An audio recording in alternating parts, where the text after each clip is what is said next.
Well, you have to. I mean, it's like it's easy. It's easy to say can you remake the economic system? It's obviously not in one go. It's a psychological thing. It's a technological thing. How do we actually reshape the human economy? I mean, you mentioned Best Kept Secret as a docuseries. I also looked at A Century of War, was a documentary that I put out through Amazon and RT, which looks at how we have been basically predicating ourselves in this scarcity model of economy, right? And slavery plays into that because it's the idea that there's too many people. We don't, there's so many, there's only a limited amount of resources. There's too many people.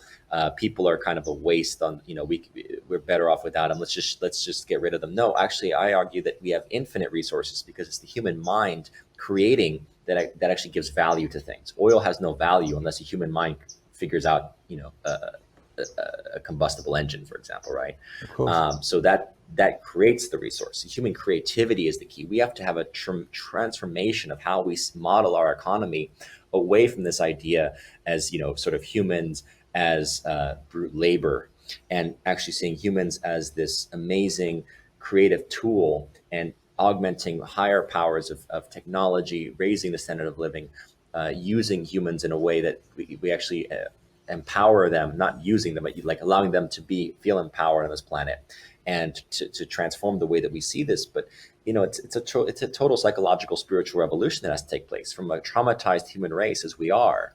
That most people are traumatized by physical, sexual, verbal abuse as children, wars, famines, economic catastrophes, trying to pay the bills. All these things are different forms of the matrix model to traumatize the human. So of course you're going to have a system that basically devalues human life, right? And doesn't look at a human as a sacred being, which we are.